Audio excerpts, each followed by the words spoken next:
but the entree was simple fish and chips, with catsup. Martin drew some comfort from these inconsistencies between apparent tastes and actual habits. His relatives were human after all. Uncle Harry's tongue gradually loosened more, being well lubricated with Sazeracs and Pinot Blanc.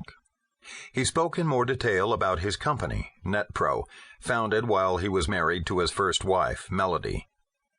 He dwelt once again on the details of the stealth virus, and then became maudlin when he spoke about his ostracism by the Rowe and Thorpe families.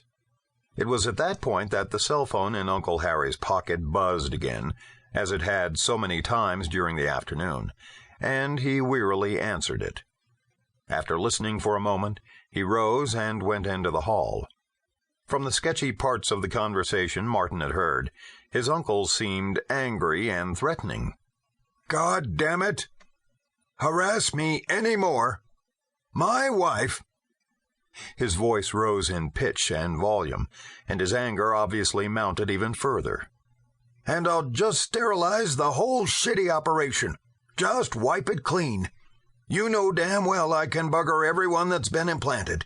And by God, I'll do it too, if you don't play ball." Then silence. Uncle Harry returned to the dining room, once again deeply preoccupied and no longer talkative. Pamela had then made small talk to fill the conversation vacuum.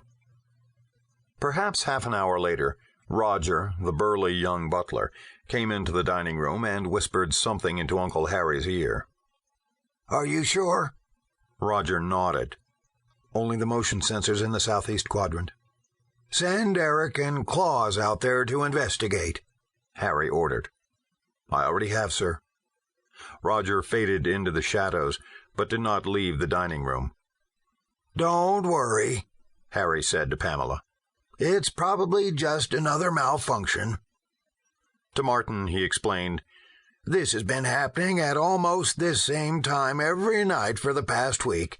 Our security never finds anything."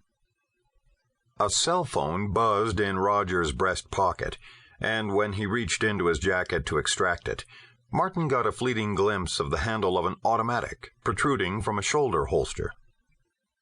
Roger listened to his phone for just an instant, and then said, "The disturbance has moved around east of the house, sir. I think you should leave the dining room and go where you're less exposed." He began drawing the draperies over the windows that comprised much of the east wall. Pamela's face became ashen. Harry started to help her up from the table. Martin was also about to rise from the table when the glass of the nearest window had suddenly imploded, showering everyone in the room with a burst of splinters. Roger dived to his left and dragged a screaming Pamela to a prone position so he could cover her with his body. Harry was flung backward until he almost sat on the dining table, but then slowly slid off onto the floor. Martin was across the table from the window and closest to the west wall of the room. In reflexively jumping backward away from the eruption, he ended near the light switch. He reached over and flipped off the overhead chandelier. Only the feeble light of 2 candles remained. Raising himself momentarily, Roger struck down the nearest candle and pulled the drapery over the shattered window, in an effort to screen everyone from the shooter's view. He then slid Pamela to a different spot on the floor, before he crept to examine the inert form of Harry. Martin joined him there. Harry struggled noisily to breathe through the bloody froth coming from his nostrils and mouth. Martin tried to raise his uncle's head and shoulders to make breathing easier, but his hand sank into a cavity from which Harry's right shoulder blade had been blown away. Roger hastily dialed 911 on his cell phone and spoke into it with authority. "Send police and an ambulance to the Rowe mansion. 200 San Marcos Way. Mr. Rowe's been shot, and there's a sniper on the grounds." The mortally wounded man gasped something, but Martin could not understand what he said. He wiped some of the blood from his uncle's mouth, hoping to make breathing easier, and said, "Don't talk, Uncle Harry. An ambulance is on its way. Hang on." Pamela crawled to Harry's side, sobbing. "Just hang on, Harry. My God, just hang on." Harry made a feeble movement.